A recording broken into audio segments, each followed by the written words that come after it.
Voici comment nos médias et nos gouvernements ont manipulé notre avis sur la situation israélo-palestinienne. Alors la première chose, ça a été la manipulation de notre empathie avec un traitement médiatique inégal des civils. Pour les civils israéliens, les médias employaient le terme « tuer », qui évoque une douleur et une souffrance particulière, alors que pour les civils palestiniens, les médias employaient le terme « mort », ou des bilans de mort qui n'évoquent aucune émotion, juste des faits froids. Et cette inégalité a été extrêmement critiquée sur les réseaux, forçant les médias à arrêter cette distinction. Mais ce n'est pas suffisant. Les inégalités ont persisté en termes d'image. Si vous le remarquez, les civils palestiniens sont très peu humanisés. On va les représenter sous forme de cadavres, de sacs mortuaires, de ruines ou encore de bâtiments explosés. Tandis que les civils israéliens vont être identifiés, on va donner leur nom, leur visage, on va raconter leur histoire. On va mettre en avant nos ressemblances culturelles, les victimes lisaient du Harry Potter, les victimes allaient dans des festivals. Les médias les ont humanisés, ce qui devrait être la norme pour tout le monde, mais qui n'a pas été fait pour les civils palestiniens, qui sont représentés sans nom, sans histoire, et qu'on résume à des personnes pauvres dans un pays lointain, en guerre depuis des années, et qui paraissent donc très loin de notre quotidien. Qu'est-ce que cette inégalité de traitement va créer dans notre psychologie? Eh bien une empathie plus forte pour la victime qui nous ressemble, à laquelle on va s'identifier, parce que justement elle a été humanisée, et à l'inverse une absence totale de compassion pour les autres victimes, qui elles sont déshumanisées, qui ne nous créent aucune émotion, et qu'on voit uniquement comme des chiffres ou des statistiques lointaines.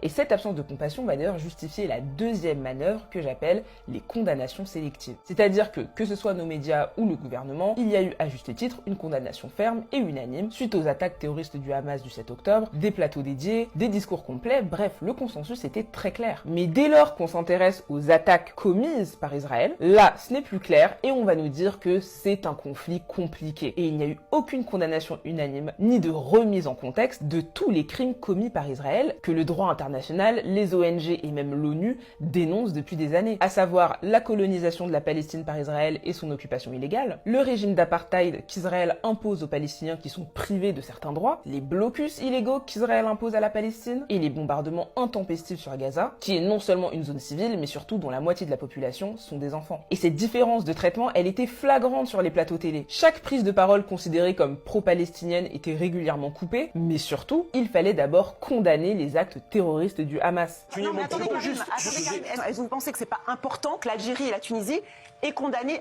auraient pu condamner ces attentats? Do you support what Hamas launched? Alors qu'aucune personne pro-israélienne n'a dû condamner le fait qu'Israël commet des crimes de guerre, d'apartheid, de colonisation ou de nettoyage ethnique qui sont encore une fois des termes que même l'ONU emploie. Au contraire, on a pu voir à la télé des interventions extrêmement violentes où on justifiait et où on encourageait la mort de civils palestiniens en toute impunité.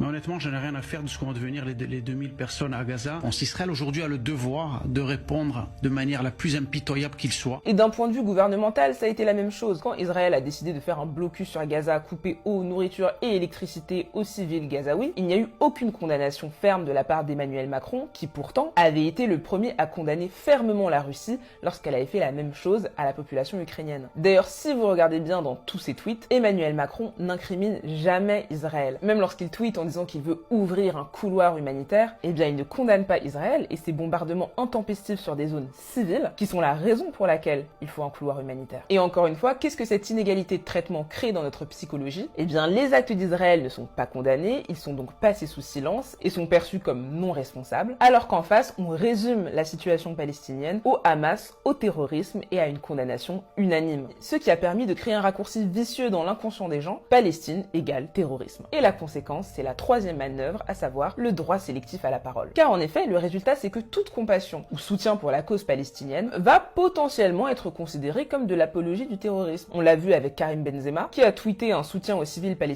et qui a directement été accusé par le ministre de l'Intérieur d'être un soutien des frères musulmans. Tout ça sans preuve, je pense qu'il est important de le dire, et vous avez même des élus qui ont proposé sa déchéance de nationalité et le retrait de son ballon d'or. Et cette criminalisation des soutiens à la Palestine, on l'a vu aussi avec les manifestations. Les manifestations en soutien aux civils israéliens ont été autorisées, ce qui est normal, mais pour les manifestations en soutien aux civils palestiniens, le ministre de l'Intérieur en personne a demandé à ce qu'elles soient systématiquement interdites pour risque de trouble à l'ordre public. Alors heureusement, le Conseil d'État a fini par s'y opposer et une manifestation a donc pu se dérouler. Mais ça prouve quand même le raccourci que notre propre gouvernement a fait en estimant qu'une compassion pour les civils palestiniens signifie trouble à l'ordre public, c'est-à-dire violence, délinquance, et c'est encore une fois une forme de criminalisation. Et le résultat sur notre psychologie, encore une fois, c'est quoi? C'est que beaucoup de personnes ne vont plus oser exprimer leur compassion à la population palestinienne par peur d'être assimilées à ce raccourci de terroriste. Et ce droit sélectif à la parole porte-parole, il va dans les deux sens, parce qu'il y a plusieurs associations israéliennes comme Tzedek qui se mobilisent activement contre la colonisation de Palestine du gouvernement israélien. Mais ce n'est pas ces personnes-là qu'on va inviter sur les plateaux télé, alors qu'il faut savoir que la population israélienne se lève de plus en plus contre les agissements du gouvernement d'extrême droite de Netanyahou. La communauté juive orthodoxe d'ailleurs, qui est considérée comme la branche juive la plus pratiquante et la plus rigoureuse, a plusieurs fois manifesté pour condamner la colonisation de la Palestine par le gouvernement d'Israël. Mais là aussi, en France, les médias n'en parlent pas. Et le fait de couper la parole aux nombreux Israéliens qui soutiennent la cause palestinienne et de choisir uniquement des intervenants qui vont avoir un parti pris particulier, eh bien c'est une manière de manipuler nos avis encore une fois et de nous faire croire que le gouvernement d'extrême droite israélien a le soutien de tout son peuple et agit avec l'unanimité des siens. Ce qui rend psychologiquement le gouvernement israélien très légitime et donc moins attaquable et moins critiquable. Alors que c'est faux, Netanyahou et tous ses ministres sont de plus en plus critiqués, sont de plus en plus accusés par les citoyens israéliens et le fait que ces informations soient passées sous silence, c'est une forme de malhonnêteté intellectuelle. Car encore une fois, ça crée un raccourci psychologique où l'on finit par associer les gouvernements à leur population. Tous les Israéliens seraient donc des sionistes d'extrême droite qui veulent raser tout Gaza et tous les Palestiniens seraient des terroristes islamistes qui veulent détruire Israël. Et le résultat c'est quoi? C'est qu'avec de tels raccourcis, toute discussion autour de ce sujet devient impossible et bingo, le sujet devient tabou et divise toute la société. Et c'est pourquoi quand Emmanuel Macron nous dit dernièrement qu'il a peur que ce conflit